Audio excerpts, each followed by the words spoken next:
You might need to give it a tick. So I was just going to say welcome everybody. Thank you so much for coming today for this session on disability related expenses. We've got 2 hours today, and we're going to start off with some introductions. Then we're going to have some presentations and there'll be some time for questions at the end. If you want to put your questions in the chat as we go through today's session, we will keep an eye on them. If there is a point or something that you don't understand or need a bit of clarity on, we'll have a pause and make sure everyone knows what we're talking about. But otherwise, we'll save all the other questions till later on in the session. If you want to ask a question, you can raise your hand and give us a wave or use the reaction buttons along the bottom of your screen. If you would all like to introduce yourselves in the chat, that would be great. We'd love to know who's here today. Maybe tell us which organisations you're from. And we'll be recording this. We're going to put that on YouTube afterwards. So if anyone wants to catch up, and we'll share that with you all and the slides. And I think that might be all of my housekeeping. So I'm going to invite our speakers to introduce themselves. Katie, should we start with you? Yeah, hi everybody. I'm Katie, parent carer. My daughter has direct payments and pays disability care charges. And I'm part of bringing us together. And we've been working with Iggy and the other people here who will introduce themselves for the last few years. And each time I hear Iggy speaking about disability related expenses, I learn something new to take back. So I'm really pleased to be here, and a big thanks to Rachel as well for organising this session. And yeah, welcome everybody. And I will pass to Giselle. And I will take a minute getting my microphone working. Hello everyone, I'm Giselle. I'm another parent carer as well. I set up the group Adult Social Care Warriors because I was so fed up with all the battles that we're having to face. And I thought I can't be the only one, and obviously I wasn't, because there's quite a few members now, but we do a lot of work with bringing us together, and Iggy, and obviously Learning Difficulty England as well, and Anne. And really the biggest battle is to try and attack these charges, care charges. We looked at different ways we could do it. We're obviously campaigning. We're part of the Scrap Care Charges Coalition. But in the meantime, we want people to see a difference now. So the best way forward, as Katie said earlier, is really with DRE, with disability related expenses. And Iggy, as Katie said, is amazing in terms of looking at, you know, what you can put forward and how you can argue to put that forward. So I think what we hope from this is that everyone gets more confidence to be able to turn around to the local authorities and say, hang on, that's not right. You shouldn't be taking all my money off me. So yeah, so that's our prime objective, is to give you the skills and the information you need to go back and attack those local authorities. Now, in the background, you can hear my son as well, bless. Thank you, Connor. And I shall hand over to Iggy now, the main event, and thank you all for coming. Can we just have Anne come up? Anne, do you want to say a few minutes? Yes, okay. Yep, I'm in a flap because I couldn't get in, and I've been through hundreds of emails and pointed to all of them, and none of them would let me in. So I'm in a bit of a flap. Anyway, my name's Anne. I'm in receipt of a 24/7 care package. I also pay charges, and I run a charity called Being the Boss, which is there to support disabled people who buy in their own care and suddenly find themselves dumped with the money. A lot of them have never been employed, let alone been employers. So Being the Boss strives to help those people. Thank you. right, up to me now. Hi everyone, thanks for taking the time to come and listen to me babble on for a couple of hours on social care related matters and disability related expenditure. Just give you some background about myself. I have a quite severe number of disabilities, which means that I have 24/7 care. I employ 9 people to run my care or to care for me over the 7-day period.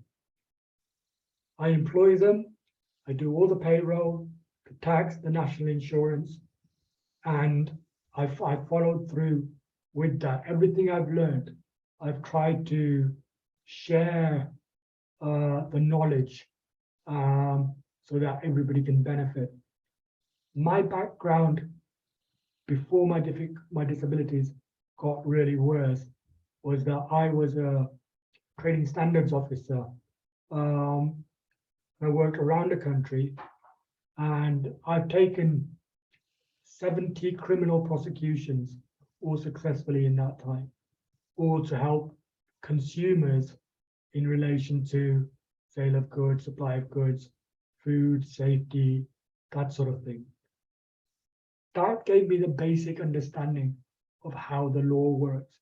I'm not a solicitor, but I do have some legal background. I just want to make that clear. But that allowed me to understand how the law works and to use it to the benefit. The first thing I need to say is that a lot of people will say, I can't get this, I can't get that. One of the things that I will tell you is that I've done some research on a Facebook page that is just for social worker staff. And on there, I asked a question, how many of them have had training on the CARE Act 2010? And how much of that involved legal training or understanding what they had to do? 170 people replied. Only 10% said they had more than 10% worth of training in legal training. Also, there were some senior managers who came on there who actually said, because we started working for social care before the CARE Act came in, we've not had any training on the law or disability related expenditure. So they're flapping around usually as much as it shouldn't be our job to have to educate them. But unfortunately, we have to sometimes point them in the right direction. And what I've tried to do, I'm sure one of my colleagues will put where my blogs are on the messages for me. And there's a number of written over 150 blogs all around personal budgets, health, social care, how to advertise, how to pay your tax, how to keep records, all the stuff on equality and disability, just a general overview. Whenever somebody asks me a question, rather than just trying to answer it, if it's necessary, I write about it and then share it on Facebook, Twitter, LinkedIn, some of the places to make sure that everybody gets the education. Thank you, Katie. Everybody gets the necessary education. As part of that, you'll see on there, I'm sure Katie will put up a specific link. There is a DRE pack, which is the disability related expenditure pack. And that goes through what I'm going to be talking through today. So everything that I'm saying will be in that pack that you can take away and read. It's online and it's free. There's letters in there, standard letters to say, wait, I need my DREs looked at. There's the law specifically mentioned. And what I've done recently is for people with learning disabilities, I've put the main DREs, claims, that things you can claim for, in a picture format so that people can hopefully understand a little bit better, because the wording under the law can be complicated. if I start coughing, please excuse me. Like I said, I've got some health issues, and if the screen goes blank, it's all right, my carer will be just sorting me out for 5 minutes. I will be calling a break about 40 minutes in. I get a bit excited sometimes, and Katie and some of the others have to remind me to take a break. So, but thank you all for coming. It's a real pleasure to see you, some of you, and to look at me. And is your hand up? It sure is. Please. I'm going to be your nuisance of the day. I just want to ask you a quick question before you start. What happens if you successfully claim DRE, but by not putting it in, you haven't enough to pay the people who work for you? That'd be your responsibility, I'm afraid. I mean, technically, I could argue that both ways. And first one is that they have a responsibility to you to give you the information necessary to be able to make your budget. It's not, and unfortunately, as most of you will know, it's very much like dumped on you to say, there you go, deal with it. And that's not what the law says. They have a responsibility to provide the information necessary and the advocacy. And basically, because they're not doing that, that's why people like Anne, Giselle, Katie are here, because they're trying to sort out through that mess themselves. So there is a two-way thing. You could say, this is your responsibility. Can I have my money? But they will say, well, you've not claimed it. So it's a difficult question to answer in essence, but both parties have to take some responsibility. They're not going to know what your disability related expenditure is. They can't just decide that off the top of their head. So you do have to push to get it. And I'm working on a couple of ways on how we, yourselves, if they're messing you about, can take action yourselves through a very simple method through the courts. You don't need solicitors, doesn't cost you money, and it will give you a discount. Rachel, could we have the first slide, please? Thank you. Okay, so we are talking about disability-related expenditure. Disability-related expenditure is not mentioned in the Act, the CARE Act 2010. However, it's something that's been bolted on. And the way the law works is you have an act, which it gives you an overview of what the legislation is trying to do. So you have the CARE Act. Underneath that, you will have regulations. Now, under the CARE Act, there are 20 sets of regulations to try and put some more detail. And one of these does include expenditure, costs, and finance, so related to that. But even then, it's not enough information. And when that happens, the government says, well, how do we explain this to people in a simple language that's not legal, but in a much more understandable format? So what they do for most pieces of legislation like this is you have something called a code of practice or a statutory guidance. When you add the word statutory to it, it makes it a legal document. Now, everything I'm going to talk about is from the statutory guidance in the CARE Act. I'm sure one of my colleagues again will put the link on. It's a 400-page document, but I mean, I've read it 3 times because I'm sad, but I don't expect everybody to have to do that or to try and wade through it.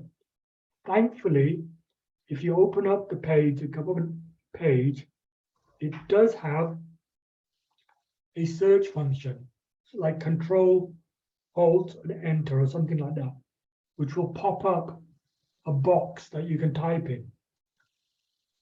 That box is your best friend because you could put in any word and it will go through that document and find all the places where it says what you want to know.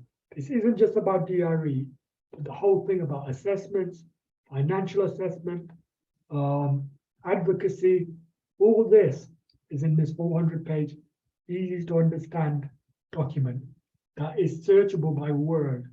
So you can just put in clothing, heating, water, telephone, and it will take you to that specific section, which is great, because then what you can do is cut and paste that section into any of your letters to actually prove to them to say, no, this is what the law says. Now, remember, I said it was statutory guidance. Some people might say, well, it's just guidance. But there was a court case, quite a high up case, which says, which is R, which usually means the Queen, or Rex, i.e. the government, and then versus the authority it went against. And this was about planning permission. But the High Court said that if it says statutory guidance, it's as good as law, and that authorities have to follow it. They can change it slightly, but it shouldn't change the meaning of what the Act is trying to do. So that's quite important, and that's where people might say, well, it's only guidance. No, it's got the word statutory in front of it, which makes it as legal as the Care Act. The two sections under the Care Act, which says about, not the Care Act, but under the statutory guidance, section 39 and section 40 talks about disability related benefits. And it says that the local authority should make an assessment and allow the person to keep enough benefit to pay for necessary disability related expenditure to meet any needs. The word needs is an important question, which are not being met by the local authority. So what are they saying is they have to do an assessment. And as part, and this goes back to answering Anne's question, as part of that assessment, they should be doing a disability related expenditure, but they're not. We know they're not, to meet your needs. So they should be asking, what expenses do you have? By not doing it, it's left to us to remind them. In assessing, and this is the next bit, though there is a list in Annex C of the statutory guidance on the Care Act, Section 40 says, this is really important, because the list is a list of only, I think, 14 items on there. But it also says that when you look at disability related expenditure, local authorities should include the following, okay? And then it gives a list. But it says, however, it should also be noted that the list is not intended to be exhaustive. So it's actually saying it doesn't cover everything. It actually says, they might have to think of other things. There may be other things that are not on the list. But as long as there's a reasonable additional costs are included for you, then you are allowed to claim back. We will talk about case law, because there's been some brilliant case law to back up quite recently in the last couple of years to back up disability related expenditure on this matter. Okay, can we have the next slide, please? Okay, we talked about needs. When you talk about needs, when you're doing an assessment, the assessment isn't about whether you have a disability or not. They are assessing you against a criteria. And that criteria is that if it's physical or mental, an issue, right, and you can't do 2 or more of those things listed in the middle box, then you are entitled to a care package. Okay, but it's a substantial, it's going to be substantial difficulties, not just, well, I have difficulty every now and again. has to be substantial. That is the basis of needs. Now, when you're talking about DREs, you need to remember all these things, or because all DREs are related to all these matters. So once you've got your needs assessed, they should already be saying, well, okay, say for managing, maintaining nutrition, can you eat that? Can you, no, you need a cup. Well, the cup's too heavy, so I want a plastic cup. Okay, a plastic cup, that's going to cost money for you. And maybe you need straws, and that's going to cost money. And all of a sudden, that's your DREs, you know, your additional disability related. So when you're doing your assessment, it's really important to be as detailed as possible and make sure it's included everything that you can think of. The best guidance I can give, and I've done this myself, and it really works, is that 2 weeks before the assessment, keep a diary. Write down every time you have a problem with something, or you think of an issue in relation to any of these matters. Once they come and do the assessment, give them the diary. Okay? The diary will be your needs assessment. You can do the needs assessment yourself. The law allows you to do that. Statutory guidance allows you to do that.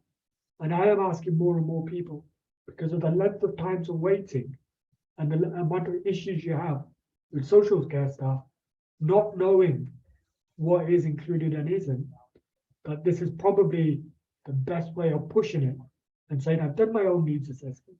I've looked at it over 2 weeks, and in relation to all those items, these are my difficulties. Use that for the assessment, and we can move forward. So it's another way where you can take control rather than letting them sort of make you wait, etc. Now, we talked about the criteria. So you've got these things that are called needs in the middle of the document. What are they? Maintaining personal hygiene, cleanliness, clothing, etc. Managing, maintaining nutrition, which means being able to eat appropriately, have the food ready. Now, they might sort of ask, this is where certain things like specialist food might come in, or a specialist meals that you may need, especially dietary issues. Managing toilet needs. Again, remember when they ask you the question will be, can you go to the toilet? The answer is yes. Even I can go to the toilet.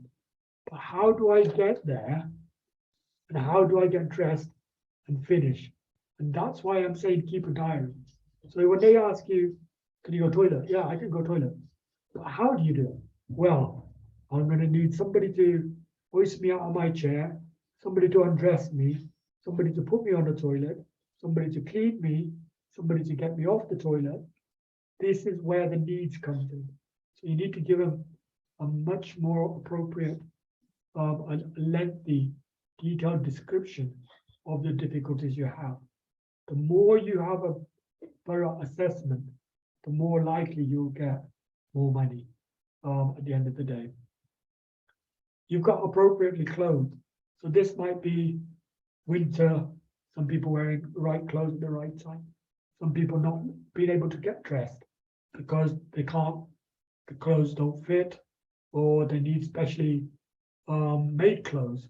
For instance, I have disability specialist trousers, which are easier and also don't have any seams because I'm sat in a wheelchair all day. So I try to help with pressure sores. Using the home safely. Again, this is a big one. Can you do the things around your house safely? I.e., can you, instead of get to the toilet, do you have handrails? Do you have, and they as part of the assessment need to do that sort of assessment as well.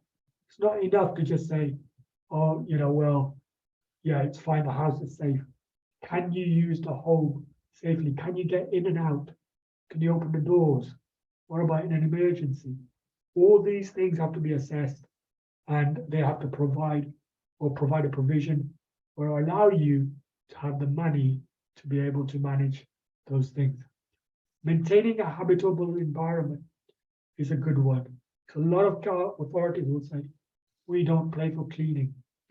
We don't pay for stuff like gardening. Maintaining a habitable home means things like gardening. It also means things like cleaning your house, making sure it is livable. But it goes on to that, more than that, because when you start delving into it a little bit more, and you look at the statutory guidance, and this is a question that Anne gave to me about a year ago. What about gas, electric, water? You know, because of the cost of living at home, if you can't afford that, can I make a claim for that? Well, yes, because the statutory guidance, if you actually just type in the box, search box, electric, gas, water, it will tell you that maintaining a habitable home environment means having appropriate heating, water, and electricity. So that's really important. Develop and maintain relationships. This isn't just about family, it's about being able to go out, being able to get out, mix with the community, do what you need to do. Maybe you need specialist equipment, sometimes even a mobile phone.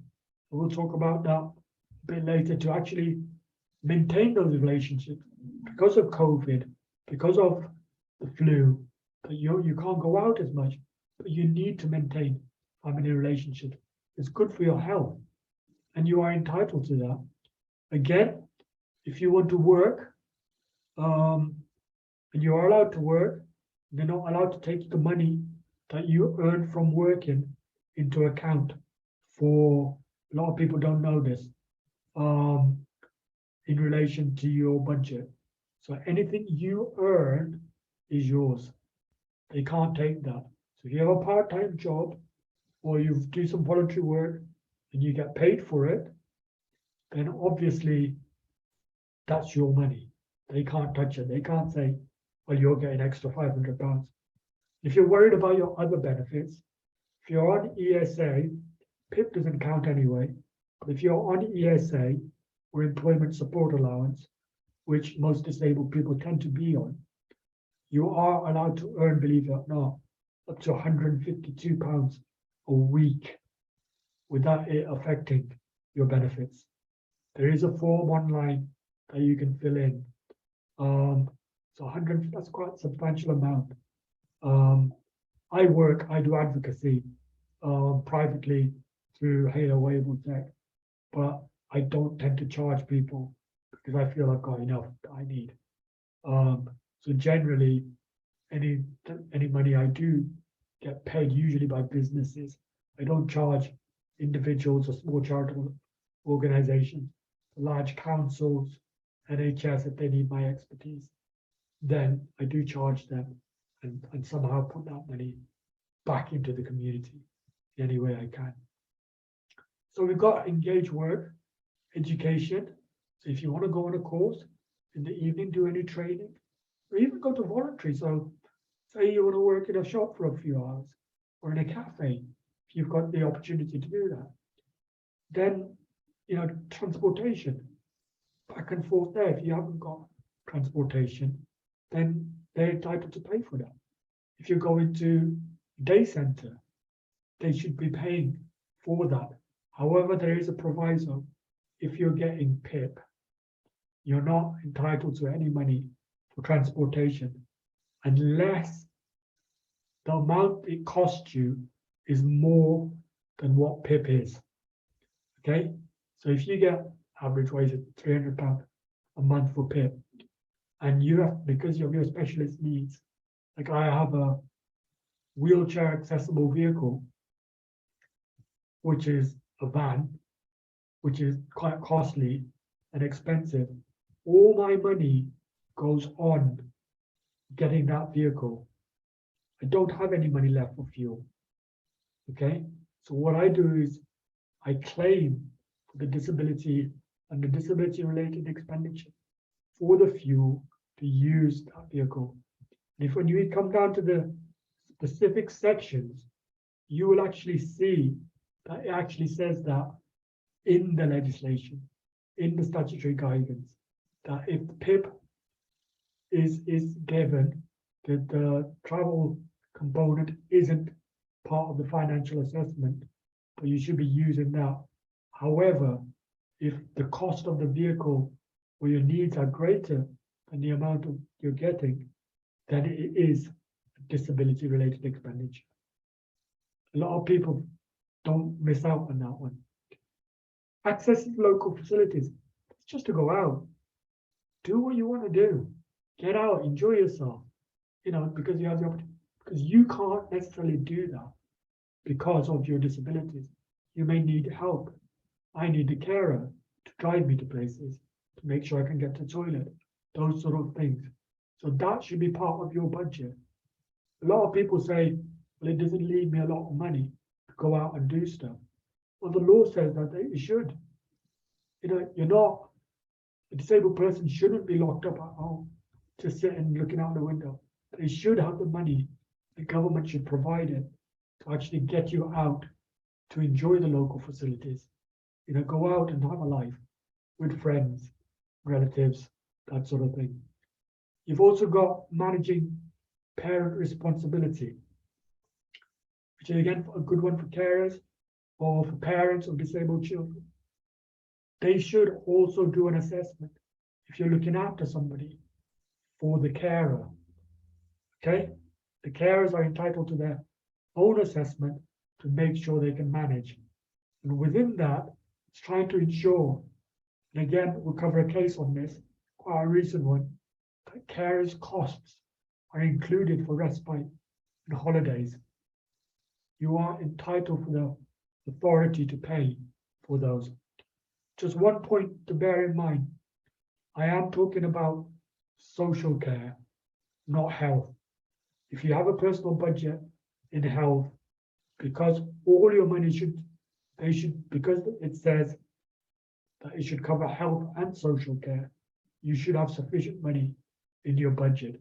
You don't always, I know, and I've used DREs, disability related expenditure, and what it says in the Care Act to argue with the NHS. Because if you look at the rules for personal budgets, they have a responsibility, if you're not NHS personal budgets, to ensure that they are also meeting your needs, not just for health, but care as well. That's quite clear in a document called the National Framework that the NHS run by.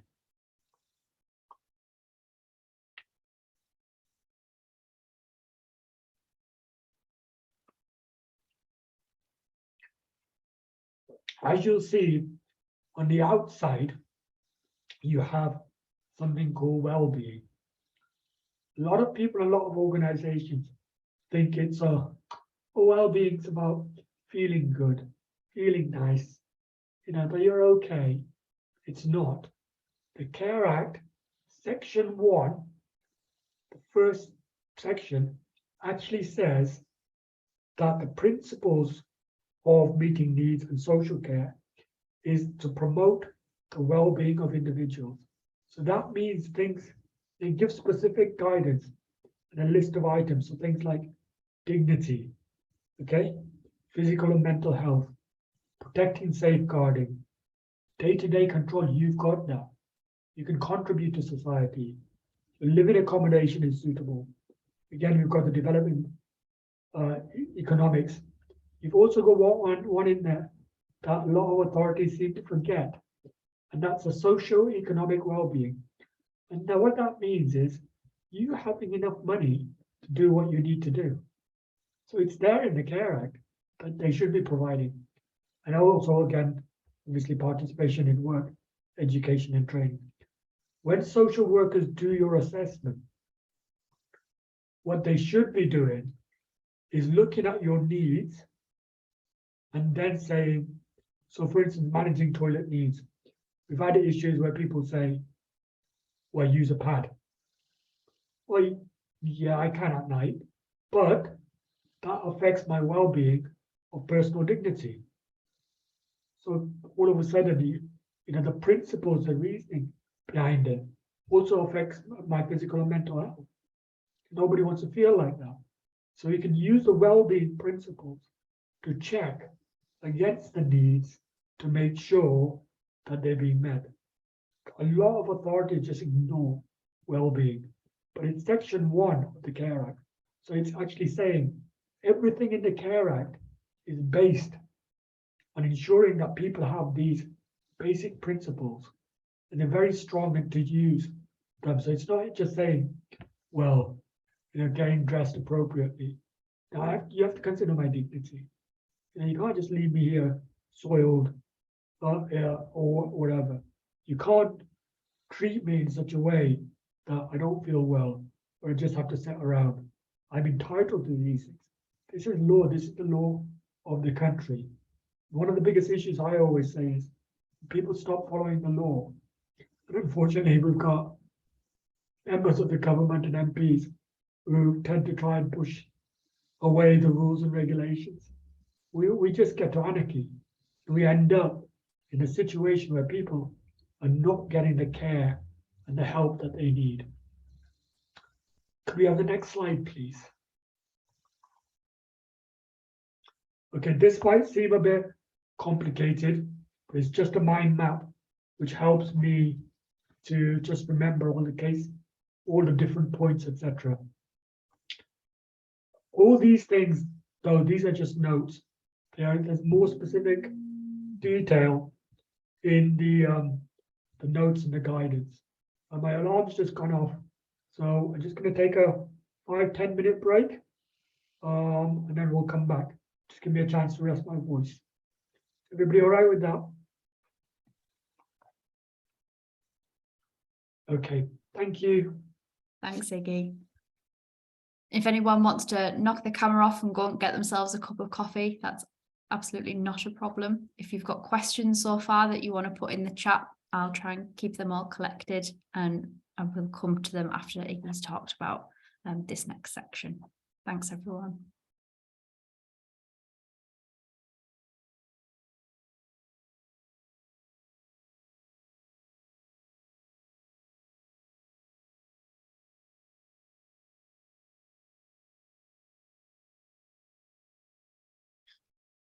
The important people are back, Iggy.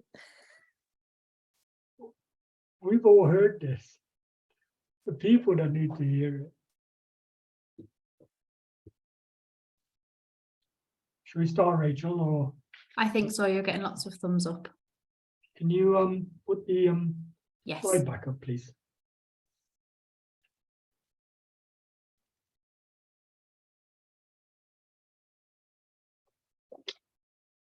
Right, we start off. Hope you can see my mouse in this corner here.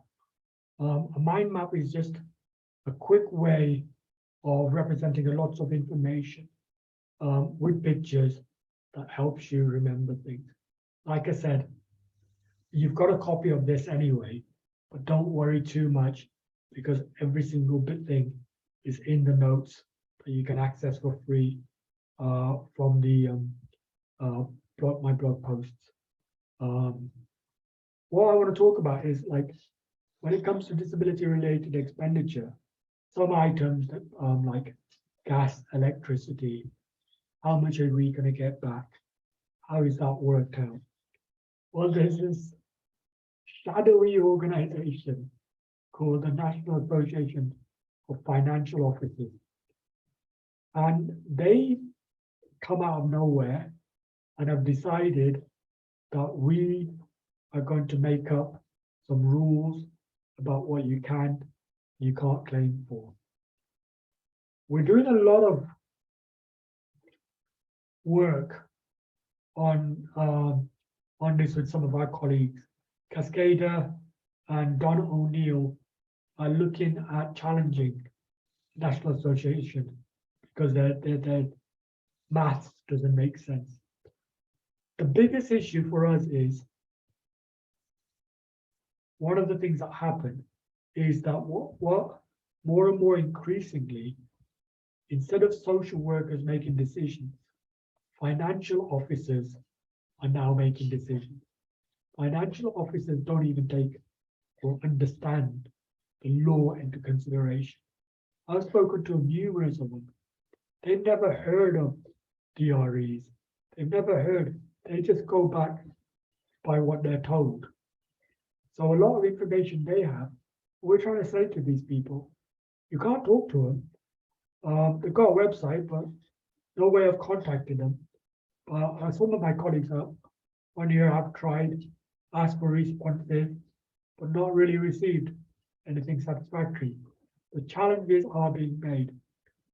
This document produces a guide every year, which is shared between the members, which I think there's about 300 of them, of what the costs will be for certain disability-related expenditure. Now, for the first time this year, because of inflation, and I've not been able to check this, nobody's come back to me, your budget should have increased by 3%, or your disability-related expenditure should have increased as well by 3% because of inflation. For the last, I think, 7 or 8 years, they actually put a stop to this, and we're so far back now, a lot of people can't get what they're entitled to. The good thing about this is because they reintroduced it last year, from this April, it should, and I'll be checking and I'll ask everybody else to, the disability-related expenditures should go up by 10%, which is what the government have said is the increase in interest rate. Okay. They also update the manual minimum income guarantee, which hasn't been updated for a very long time. It's way behind what it should be. And they talk about heating allowances. When they talk about heating allowances, they talk about an average of, say, you live in a 3-bedroom house. What they don't consider is that your bills aren't average because of your disability-related expenditure. You may have increased water, you may have increased heating. I have to have my house 18 degrees C permanently just to keep my body warm. I can't put on too many clothes because I can't move and it restricts my breathing. So, from that point of view, the heating allowances aren't appropriate for me. So what I would do is always challenge the heating allowance. Even if they say, we follow the NAFO guidelines, say, no, it's not appropriate for me because you're not taking into consideration that my charges are higher in the first place. They're not based on an average household. They're based on my needs, and that's what they should be looking at. There are some statistics on .gov.uk or our breakdown of how they work out expenses. I think it gets complicated. It's in a consumer price inflation reference table 41, where it gives you a breakdown of claimable expenses. Our biggest issue, I and my colleagues, is it's just impartiality. There is no way that this organization can be impartial because it's working for local authority and trying to maximize or minimize the amount of money we can. There's no way we can challenge them. There's no way we can say, well, hold on. Do you know what the cost of a wheelchair is now? It's 10 years since you put them up. You're giving me £5 a week. Well, for my needs, my speciality needs, because I don't just need a power wheelchair. I need a wheelchair that lifts up. I need a wheelchair with the legs straightened out, and I can sit and lie in it. And therefore, those figures are just not appropriate. So that's something to think about just in the background, for where some of these figures come from and where you'll get these things quoted. I'm going to move on to what does the Annex C of disability-related expenditure in the statutory guidance actually say. And these are the list of the things that they've said. Remember what we said, section 40 says, just because it's not on the list doesn't mean you can't claim it. If you can prove that this is a reasonable disability-related expenditure, then you can claim it. They may argue, oh, well, what does reasonable mean? By law, reasonable, there's been case law on this, long-standing. It's not what the local authorities or what the judge think, but it's what the average person on the street thinks what reasonable is. So if you think it's reasonable, it's reasonable. That's where it comes up. Not what they think, but what you think is reasonable. The actual wording is, the judge used was what the man on the Clapham Omnibus would consider as reasonable. That's the basis of reasonableness in law. So whatever people they're arguing reasonable, it's not down to local authority to decide what's reasonable. It's down to you to decide what's reasonable. So where do DREs come in? If you haven't claimed or they haven't given you the money for your additional expenses, then these are ones that you can claim. The first one is community alarm. The community alarms are more, in the old days, I'm trying to remember what the name was. I had one, press the buzzer, the phone would go through to a phone system. Somebody would shout at you saying, are you all right? Then you shout back at them saying, oh, I've fallen over. They'll then say, oh, well, we'll try and get somebody to you off your list. That's the old system. I argue nowadays that a mobile phone is a community alarm. It allows me to bypass that system.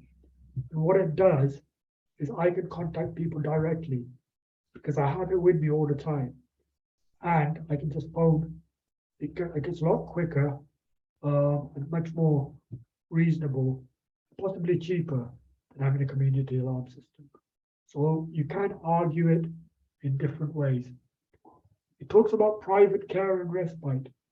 So if you have to go away on a break, or the carer has to go away on a break, that respite cost, if it's not included, you can claim for. If you having to pay for care that's outside what the county council are supplying you for, i.e. it doesn't meet your needs because it's not enough, so you pay for private care, additionally, you can claim for that as well. Okay? Day or night care not supplied by the local authority is also claimable. So if they're saying, well, we don't think you need it, but you think you do, and they won't supply it, you can still claim it. One of the problems is what happens if they don't say yes. And that's where the issue always falls. But we'll go on to that in a bit. Other items is things like specialist soap powder, which is included in there. Dietary needs, specific dietary needs, disability clothing. All that is included. You can claim for as part of your disability related expenditure. So I, in my example, would claim for shoes because I've got really what I call fat feet because of edema, and can't get normal shoes. These shoes cost more money. Same with the trousers for sitting in a wheelchair. Those sort of things that cost you additional money, you can claim for. Other items including bedding. Obviously, if you have problems with incontinence and you have to use a lot more bedding because you have to change them more regularly. Most people might change them once a week, sheets, etc. But because of your needs, you have to buy 5 instead of 2. So therefore, the additional cost I include. But don't forget the washing as well, because you have to do the additional washing. Clothes needs to be washed because of incontinence or other issues, and therefore the additional cost or putting on those extra loads could also be claimed as disability as an expense. Above average heating metered, that we talked about now with the NAFO. It's one of the areas that we have this difficulties arguing for. Like I said, Don O'Neill is an advocate. You can look him up. He is looking at the disability-related expenditure and looking to challenge NAFO on the basis that their figures aren't correct. What he needs, what he's not getting, is people supporting him. He needs people to actually say, I challenge my local authority. They're only giving me this much. He doesn't need a lot of people. You don't have to do anything. It won't cost you anything. He's looking to do the claim to a crowd fund with Cascade, find somebody to challenge it. We also have other age, medical, or disability related expenditure. So any other that sometimes might be more to do with you being older, or it's a medical equipment that you need that you can't get off the NHS, or other disability related stuff. You mentioned about cleaning should be as part of your need, but if they don't pay for it, then you can claim it back. Any gardening, any cleaning, any domestic help. These are all specific items that the DRE specifically says that you can claim for. It also doesn't only apply to paying for the items, but it also includes purchase, repair, and maintenance. So if you need to maintain or something breaks and you haven't got the money for it, you can claim that back as a disability-related expense. It talks about IT equipment generally, because we would argue it's a community need. It's allowing me today to talk to 45 people, friends of mine, colleagues of mine, without which I couldn't do. So therefore, computer equipment, stuff, especially stuff like the video camera that's needed, can all be technically claimed. You can also claim if you've got vision impairment, not glasses, but specialist equipment like read aloud equipment, that sort of thing that's needed. Glasses are not considered disability related expenditure. One of the ones that comes up and get asked a lot is, what if we go out for a meal? I have to take my carer with me. Well, it's reasonable for you to have to pay for your carer. Carer is not going to sit there eating sandwiches out of their lunchbox, because you can't do that in cafes. And you need the carer there. So you keep the receipts, any teas and coffees, meals, etc. They will argue this, but or try to say, no, we don't include that. But we point out quite clearly that these are definitely things that can be claimed as a disability-related expense. We mentioned transport costs above PIP. Okay, so as long as you've got cost above what your allowance is, and you can show that, with all these things, it's best to keep receipts. It's best to keep accounts of these, so that you can show that it's done. One of the things I do is on my phone, I have an app, and this is in one of my blogs, how to keep electronic records, called Adobe Acrobat. And it's basically a scanner. You basically take a photo of any document and it stores it as a document. So regardless of receipts, I always have those with me. So I keep, instead of keeping the receipt, take a scan, get rid of the receipt. Then if they need it, makes it easy to send it to them. One of the things that they will argue is you're not allowed to ask for DRE items if the NHS can provide them, or there's a cheaper alternative. And the there's two arguments here. One, the first thing is NHS, can they supply quick enough? And I found that they can't. We've worked with our authority, and in the personal health budget policy, we've asked them to include where, if not being able to get the item causes a detriment, like causes you difficulty or pain, and getting it from through the NHS process, it's going to be a lengthy process, which it always is, then you might be able to claim that as a DRE. That's not law. That's something we've said, arguing disability related expenses with the NHS to say, yes, that's great, or with the county council.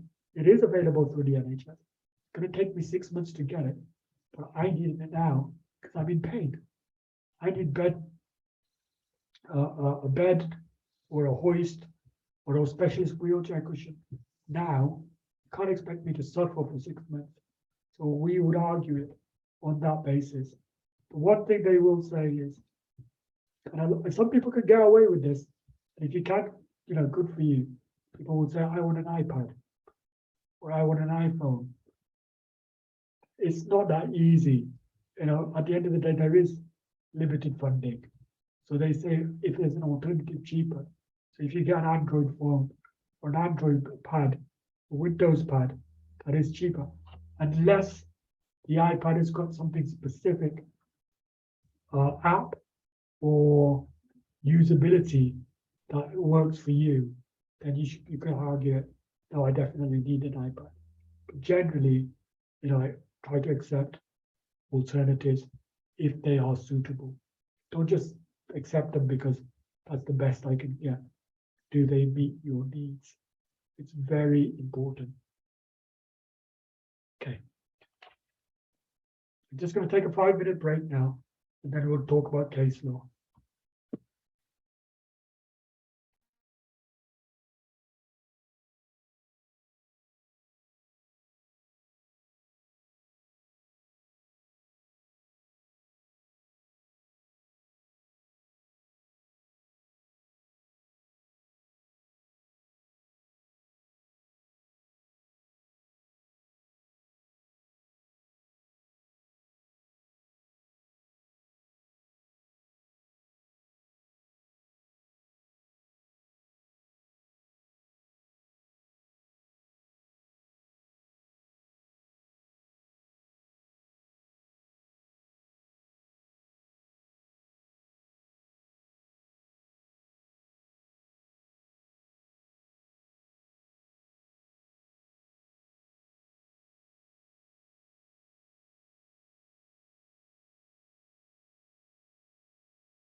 Okay, thanks.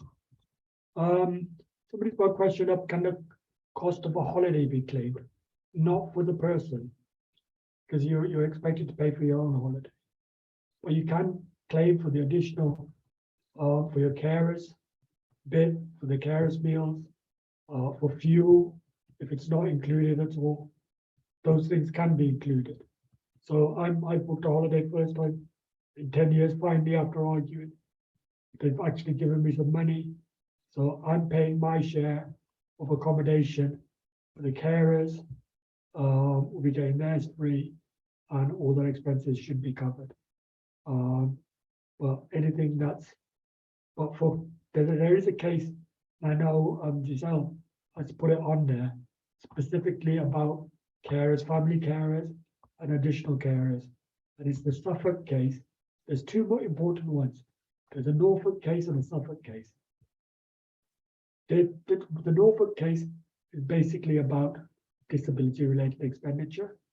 And the main point of that is it says disability-related expenditure is not a benefit. It's not like something the government gives you. All it is you are claiming back for the expenses you've incurred due to your disabilities. Okay, that's quite important. It's not an addition that you're getting like employment support or PIP. It's claiming back just the things that you need that the local authority haven't, but should have included. The Suffolk case is about the carers case, when it was argued, can carers costs be included? For a long time it was, no, they've got to pay their own way. That's just ridiculous. I'm going away for a week. Why would my carers pay to go for work for a week to look after me? And the Suffolk case quite clearly came up and said, no, carers' expenses should be included. And that includes if you're a parent or a family member. If you're there in a caring capacity, then you can argue for the expenses. A couple of other cases are quite important. One is a 2015 housing benefits case. Again, don't worry about trying to remember these. All these are in the pack. And it says that DRE shouldn't be a blanket sort of no or yes. Individual circumstances should be considered. So just because the authority have a policy that says, well, we don't cover this, doesn't matter. It's individual circumstances and what's reasonable in those circumstances. Again, this was for disability living allowance, the old PIP. It says, when they said, when authorities say, use your PIP for that, to buy your disability related expenditures or to pay for the stuff that you need, because that's what it's there for. This case, RDV Sandwell, quite clearly said, DLA is not the same as disability related expenditure. Disability related expenditure is for some items that you might need urgently or immediately. It's not part of PIP. That's just for generally helping you. This is for additional extra stuff that's not been calculated on that basis. There's also Stevenson versus Stockton, 2005 case, where can you pay a parent to look after you? And originally it was argued that you couldn't. But this is where the case said, if the parent isn't living with you, and the parent has to travel, it's not a resident. In this case, Mrs. Stevenson actually gave up her job to do a 40-mile travel there and back to her daughter's house to care for her. And in those circumstances, they've said, yes, family members should be covered by carers' costs, etc. So we've got the basic law, some good cases there, but what can people do at the end of the day? One of the biggest issues I get is trying to convince people to go further, not just accept what people say. Even when I say, I will do it all for you. Remember, I'm just an individual person with his own difficulties. Try to do as much as I can. People will go, I just don't have the time or energy. But unless we challenge it, then it's not going to go happen. If it's an NHS matter, then it goes to the Ombudsman. That's the Parliamentary and Health Service Ombudsman. Okay? If it's a local government matter, i.e. social care, then it goes to the local government ombudsman. They're two separate organizations at the moment. They are looking at potentially putting them all together. But at this moment, they're two separate ones. And again, they make decisions on cases, and you can read these cases and use them to argue with the local authorities to say, hey, the ombudsman already decided on this. And I said this, and this. So therefore, you should be following those rules. So I talk about three from the parliamentary ombudsman. One of them was an assessment that took over a year was just way too long. You know, people shouldn't be waiting that long for There was a dementia discharge from hospital that was incorrect because an assessment wasn't done properly. Again, that's an important decision. And there was a miscalculation, and this is very important, why you should check your calculation and your DREs, etc. In one case, in a home care plan, the authority decided that they weren't going to pay so much money. And over 5 years, they had to pay back £250,000 to the person because it's miscalculated. They don't always get it right. Always check. Check with a colleague, check with a friend, check with specialists. There are specialist advocacy. And remember, by law, local authorities have to provide advocacy if you need it. The argument they will say is it's only for people with substantial difficulty, i.e. people with learning disabilities. My argument I put to them is, you've got a Care Act that's 600 pages long. You have 23 sets of regulations. You have a 400-page statutory guidance. Tell me who understands it. Tell me how anybody, the average person, the reasonable person, would be able to understand that. So therefore, the argument is advocacy should be provided. Just give me a second again, sorry. Just couldn't clear my throat.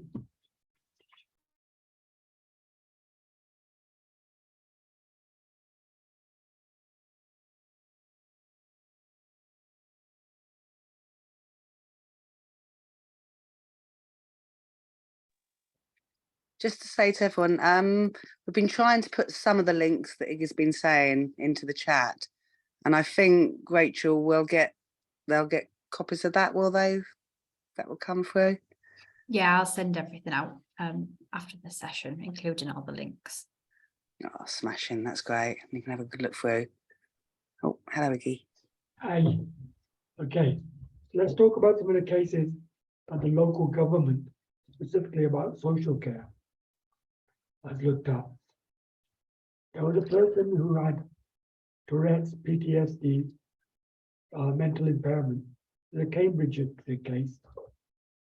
And the paperwork can be quite excessive. I always argue that local authorities should make it easier, make it simpler. And this case actually says the same thing. It's like, if a person doesn't understand it, then it's appropriate for him to offer him a light touch assessment, light touch financial assessment. What that, and this is in the statutory guidance again, search for it and you will see that it says local authorities shouldn't make it excessive paperwork, etc. If you've been running your budget for a couple of years and they know there's nothing untoward, they shouldn't be doing a full assessment, financial assessment, asking you for all that documents. They should just dive in, have a quick look for a month or two, and then leave it. And if it's getting too much, use that case.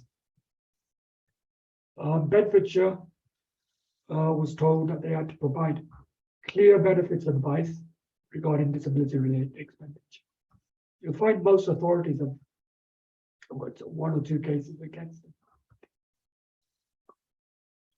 The Essex case, the authority said, well, no, we're not paying for that. You can find it cheaper elsewhere. Like we argued with the iPad. And in this case, it says, in this virtual circumstance, to be taken into consideration. Just my alarm for another break, but just had one, so we carry on. Nottinghamshire, respite was about, can respite be included as a disability-related expenditure? And yes, for the mum, it can be included as well. Cornwall is one of the cases for PIP. You should use PIP, and they said no. You should be getting a disability-related. North Yorkshire had a case where it took them 15 months to to calculate a DRE for a person. In that time, they're using all their own money. They got told off for that. Then you have the Solihull case, which actually says it's wrong to include the partner's income as capital. Okay, it must be an individual person capital. Statutory guidance is a bit vague in that it does say in certain circumstances you can include it, but I would always go to the Solihull case. Okay, can we have the next slide, please? Okay, what you'll find in the pack is, rather than all the wording, what I've tried to do is, it's not very clear on here, I'm sorry for that. You'll find the list of 14 items, all in pictorial format. It says, the assessment is not included. Refer to Annex C of the statutory guidance, and then it gives you a list with pictures next to it that will hopefully explain or give you a quick understanding to say, is it or isn't it? But the notes and everything else that go with it will give you more. These are placed at the end of the notes, just to make it easier for people. I'm going to go quiet now for a bit, give you a chance to ask me some questions.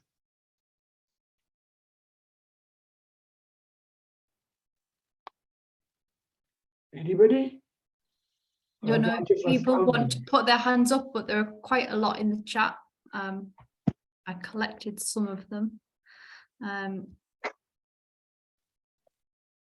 And sorry if I cannot remember, I didn't copy people's names with the questions. So if you want to add to it, please do. Somebody asked regarding non-residential and placing rent, mortgages or accommodation as a disability related expense. Is that something? It's actually should be included in the financial assessment. So rent can be taken off financial assessment. What I've done in a case locally is helped a person where they were doing a financial assessment, but they were living out with their parents. And as long as you can show that there's some money going out, coming into your parents' account as rent, you can prove that person is paying rent, and that should be discarded of the financial assessment. You can get quite a bit taken off, but you need to some way mechanism of showing that the money is being transferred from the person who has the need to the parent. But we've done that locally and we've been successful on that. The next one is there a guide that the councils must follow in regards to how much they should give for different types of disability related expenses? This person's experience seems to be that it depends on who you get to do the assessment. Yeah, there are some guides, like I said, in the NAFO guide, that's in the list, but in the pack, which will show you like certain things like wheelchairs broken down into so many things. But remember, it's individual circumstances. That's just a guide. If yours costs more because you have a need, then you should claim that. That's the biggest thing. If at the end of the day, the one thing is don't mess around with them. Don't go back and forth.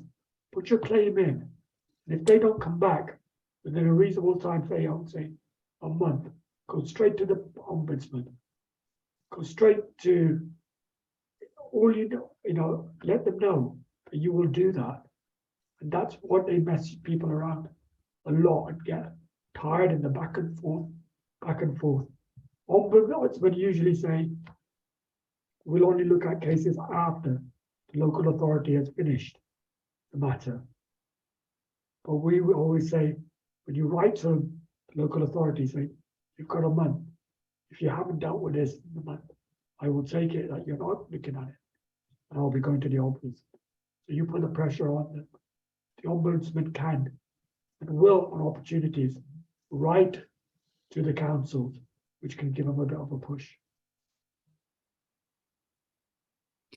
I wonder if we go to some of the hands in the room. Sandy, I think you were first. Can't hear you, Sandy. I can maybe help unmute you if you're stuck. Oh, I've got it. Oh, Hi, thank you. yeah. I've been doing for a family member now. I've been court appointed deputy for him, so for his finances, and I've been doing his financial assessments for about 3 years now. And I keep a spreadsheet of all what I consider to be his disability related expenses and all his receipts, and I send it in with the financial assessment every year. And since I've been doing it, I haven't actually, he should I say, hasn't had to contribute anything to his care costs. But the first assessment, they gave me a breakdown of what they'd allowed. And some of the things had been apportioned over a 5-year period. Mm-hmm. That's the NAFO guidance. Yeah, so there was recently they were doing a consultation about changing how they calculated that because they were having problems with their funding. But when I asked last year what the outcome of that was, the staff didn't seem to know what I was talking about, and I don't know if it's been changed because no one seems to know. So I just wondered if that has been changed, or can they just change it locally, or is it something that is set? And I don't really understand what is apportioned over 5 years and what isn't, because it seems to be a bit hit and miss. If you look at the NAFO guidelines, it will give you a specific breakdown. Two things that you mentioned, Sandy. Yeah. One of the first things is, if they actually change the process, okay? Yeah. The process should be consulted on with the people that it affects. Yeah. Section 149 of the Equality Act makes it a public sector equality duty to consult with people. That, along with a case gunning principles, says that it is a duty. They can't just make up decisions. They have to talk to people and accept them. So one of the things, first thing I'd do would be, have you done an impact assessment on this? Yeah. But because they have to do one. It doesn't have to be in a format. It should just be. Secondly, what consultation have you done? Yeah. And again, if they haven't done it, then that document isn't worth a piece of paper. It's written on. I don't know if they have done it. They don't know. Whenever I ask somebody, they don't know if they've done it. They don't know what I'm talking about. One of the ways around getting documentation, if there's a process or policy that you need, in an email, phone call, or a letter, just put in that you are requesting information under the Freedom of Information Act. Right. Okay. When you put that in, that becomes a legal responsibility for a public authority to respond within 28 days. Right. Lovely. Okay? Yeah. Which means that they have to legally provide you with that documentation. Right. Brilliant. If it's personal information, Sandy, Yeah. No, then it's you not. request it under Data Protection Act or Yeah. PDR. Yeah. If they don't comply, then you can report them to an organization called the Information Commissioners, because it is a legal requirement. Mm-hmm. So, yeah, thank you. So with the ones that they have apportioned over the 5 years, I'm continuing. So I've noted when that 5 years should be up, and I add them to the next year's spreadsheet as a related expense, and say you've already allowed this, so you've already seen the receipts, etc. And I assume they do. But last year, I think they get a bit overwhelmed when they get my spreadsheet with all the receipts. And last year, they just said they'd looked at it again, and he didn't have to pay anything this year. But when I looked at what they'd allowed, it didn't bear any resemblance to what I'd claimed. So I mean, I don't mean to boast, but I have never paid any charges. yeah. You know how to work the disability related expenditure. Mm, You are legally entitled. yeah. I think 99.9% of people should not be paying Yeah. charges. Yeah, I agree. Work the disability related expenditure system and actually bother to fight it and go through it, Mm, not give up on them. no, I think most people would be paying very little. yeah. Or not My at all. my next door neighbour moved in. She's got a disabled son who lives with her, and she'd been paying a small amount in a previous local authority. When she moved here, it went up to, I can't remember if it was £60 a week they wanted her to contribute out of his money. And I said, that doesn't seem right. But they actually sent someone round to do the assessment with her, and they wouldn't, and when she asked about what could be allowed, they sort of said nothing, basically. So I sat down with her and went through everything and told her what I thought she should be trying to claim and what receipts she should be keeping, and then why I thought it was a disability related expense. So for example, her son's 21, she's got 2 other sons similar age who've moved out of home because they haven't got any disability, and she would take him on holiday with them every year, well, twice a year, because her and her husband wanted to go to their holiday home, so she was paying for his flights and everything. And I said, well, that is a disability related expense, because if you didn't take him with you, then the local authority would have to provide carers to look after him while you're away, and all of those. And since then, when she's been putting all of these things in, her contribution, or his contribution, has also gone down to 0. Brilliant. Because they weren't allowing things, or didn't tell her of what sorts of things she could include. Okay, thanks, Andy. Okay, thank you. Thanks. So I think Tash was next, then Madeline, then Helma. I Tash. was struggling with everything because I had to put in a financial assessment, and I didn't know about putting the disability related costs in. I just tried to do it so many times, but sadly I'm a victim of domestic abuse. So when I got out of my husband controlled all the money and everything, and then I moved to this new house, and there is bills paying out and everything, and they tried to stop all the carers at one point, saying that if you don't pay anything, then you can't have your carers. At the moment, the North Yorkshire County Council is still paying everything, but they're trying to they did a new financial assessment, and they said I was supposed to pay £40 a week, but I was being too ill to challenge it, and I was gonna need help to do it, because if you come in my house, I've got sensory toys everywhere and everything. Yeah, ask for advocacy, ask for support through advocacy. They would have to provide it for you. If they Okay. don't, come back to me.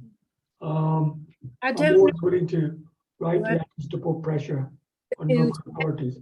Please bear in mind, I'm only a single person trying to do his best. No, I understand that, but I really don't know where to start. The first thing is to do is say, phone up the local authority and say, I don't understand. I've know, told yeah, they And know. I want an advocate to come and help me. If Right. you don't provide that, then come back to me, Tash. All right. And then I will write to him. All right. Thank you. All right. Thanks. Madeline, I think you were next. John. Yeah, hi, yeah, it's John. me. I float in occasionally on these things, and I just want to say, well, a couple of things really. First of all, just say thanks to everybody in Iggy, you're brilliant. This is absolutely goldmine stuff. We're quite new to this really, because our daughter was in residential before she went into supported living. So our journey in the DRE thing is quite new and quite interesting in places. We've put a spreadsheet into the local authority to say, well, thanks for the MIG, but actually she has all these other expenses that are very much related to her disabilities. That was about 3.5 months ago. We still haven't heard a thing back for them. But because we're new, we're also finding now through these sort of things, actually what can be included that she essentially consumes on a weekly basis. So our list has been growing. And I think to a certain extent, is it still okay to keep feeding that information into them right up till they eventually make the assessment? Yeah. If you forget next year or whatever, just say, or if you just thought of this, you can only go until you're it's 0 money. You can't go into sort of minus zero. So you can't say, well, my expenses are greater, so I need £50 more. But you can, until you can get it to zero, Right. claim for whatever you can. And like I said, think, even though the list is there, and it gives you a general guide, think outside. I don't like saying outside the box, because I don't Yeah, I believe know you what you should put a mean. box Yeah. in the first place. Yeah. There is no box. Just think of everything that you can. I would say it's been a bit of a sorry, Iggy. I would say it's been a bit of a shock, really, actually physically sitting down and seeing what she actually does consume. It's been quite an eye opener, really, the amount of stuff that she consumes, you know, purely because of her disability. And after the MIG, I mean, they came and did an assessment and said, okay, you can have the MIG. And we said, well, hang on, what about this thing called DRE? Yeah. They were all a bit vague about that. And they said, well, at the moment, we want £560 a month off her for care. She can't live. She Well, can't. she can't do any of the things that she needs to do that you've already sort of articulated in your mind map and your great pictorial there. So I think we're on good ground. It's just we're battling now with the local authority, I think. So Yeah, that's coming soon. Use the statutory guidance to back you up. I mean, basically get the link, you know, search it on Google, Statutory Guidance Care Act. It'll come up, it's a gov.gov page. Get the link for Annex C, which you'll see, and just basically click it, attach it to the email and say, there you go, guys, this is what the law says. Yeah. Okay. And then, of course, 5 months in, she technically owes care fees. So that's building up because we're not. I would give it paying another month. yet. If they haven't come back to you within 6 months, or if you want to push them, saying this is getting ridiculous, costing us too much, please just say, we've dealt with the matter, we're not doing anything else. And then you can take the legal action. Okay. Even by just saying that you're not prepared to leave it, and you go to the ombudsman, and you go further to challenge it, it can be done. I mentioned earlier that this is new stuff. It's stuff that I've done before in my old previous job. I've done a lot of research recently in using the small claims court. Small claims court is you can Google this. It's all on the internet. I know gov.pays. If somebody owes you up to £25,000, okay, you can make a claim through the court. Okay, I am actually working on a couple of challenges myself. It's a very simple matter. You fill in a form, tell them why, and in our case, I would say, the law says this, here's the statutory guidance, here's the list of DREs, this is what it's costing me, they're not paying it. The charges are only something like 10% of the claim you're making. And if you've got severe disabilities and not a lot of savings, you get a discount even on top of that. So it's a simple process. But one of the problems with ombudsman is the length of time it can take. I want to put this process together. So watch your space. I will put a blog out on it. I put some basic information on. Giselle, was on your website, on your Facebook page. I put it on a Facebook page. Possibly, yes. It Yeah, might just as be. a basic. Yeah. Have people thought of this? But then there is a cheap alternative that you don't need legal representation for. But people start doing these things, they're going to have to back down because it costs them more money. Appreciate that, Iggy. Thank you very much. Thank you. Welcome.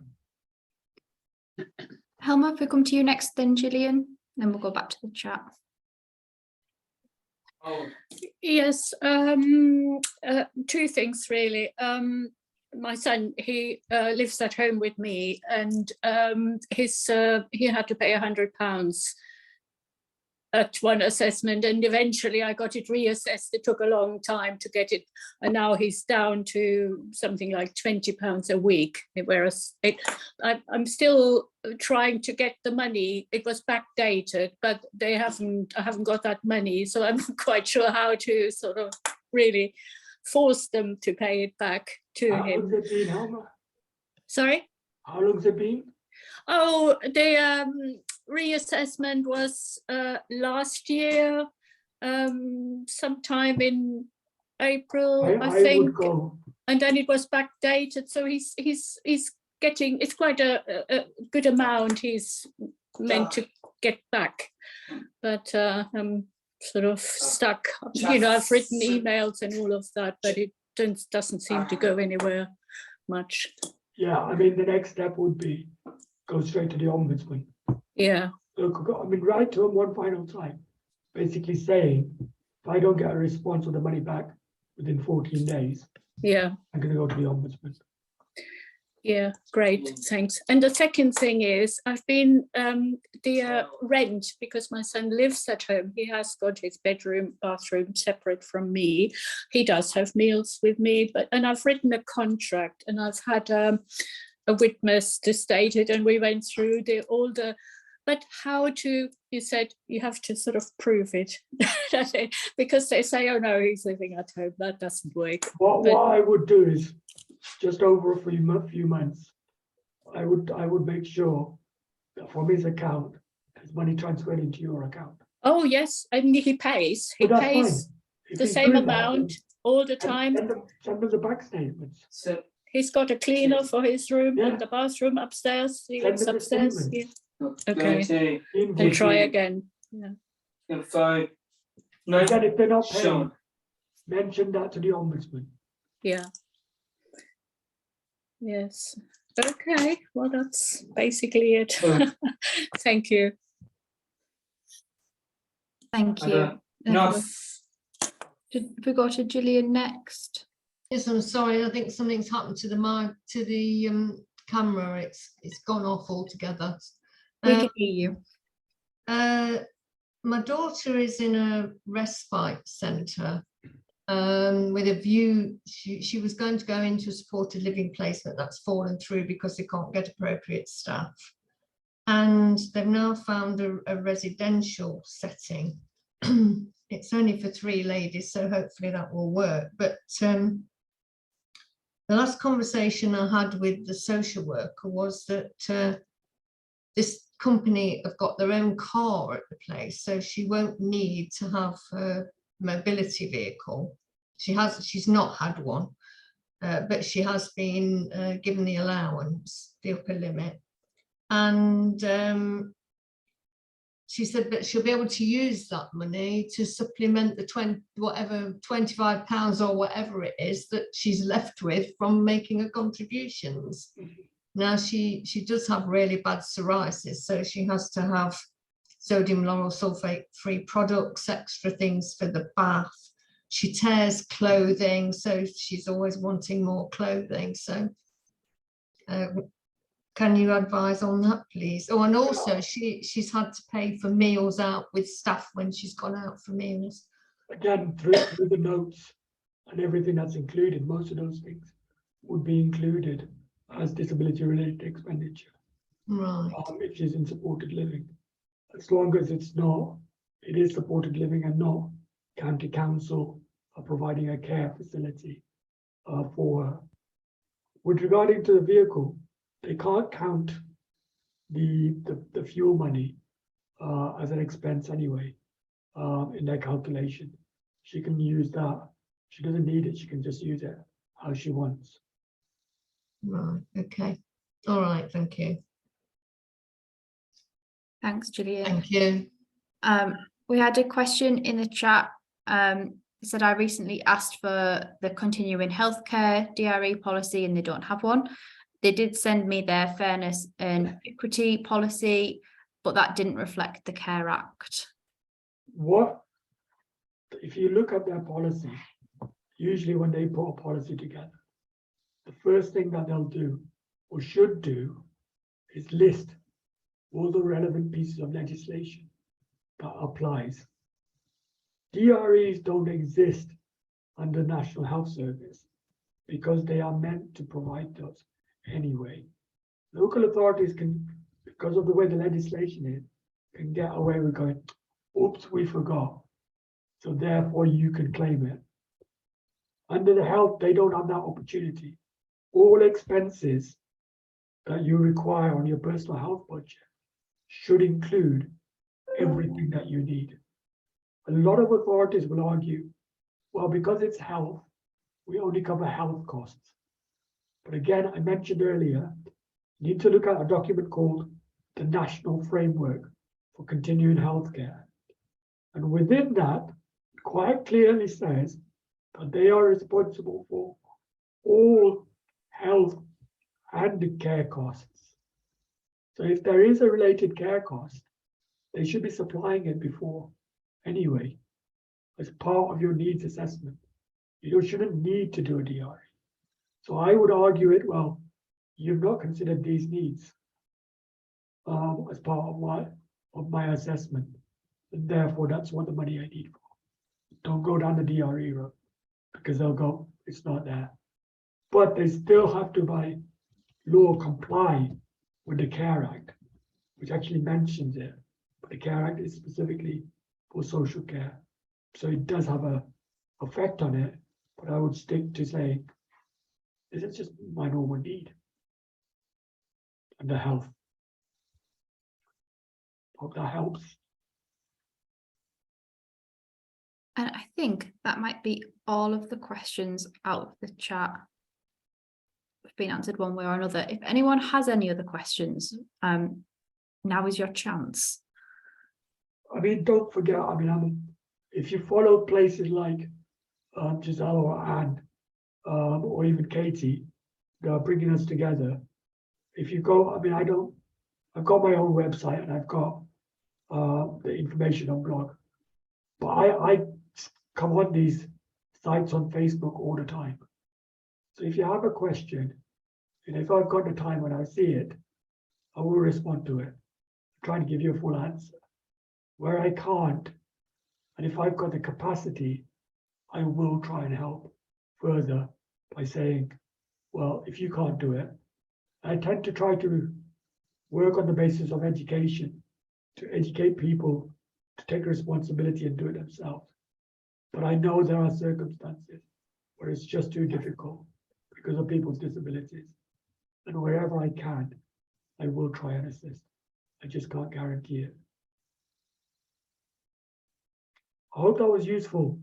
Like I said, if I can help anybody, but don't just rely on me.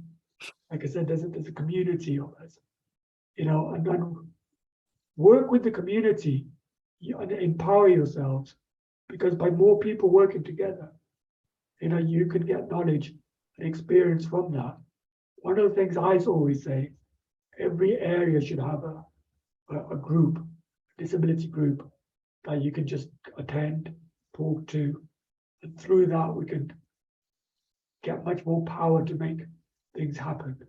So work with other people, get on Facebook, Twitter, go out to these places and just share your knowledge and experience. You know, the more people work together, the more pressure we can put on the government, local authorities. Because at the moment, they like to think we're just individuals who really don't know what we're talking about. So we need to remind them that, yeah, we do. Thanks, Iggy, and thank you for everybody who's come to help bring today together, who's been part of our audience and asked questions. We really appreciate you coming along. I will share kind of the chat and the links, everybody's websites and where you can find everybody who's come together today, as well as the recording if you want to catch up on anything again. Yeah, so thank you very much for coming, and we'll hopefully see you at some other things in the future. Thanks everyone, see you later. Thanks, bye.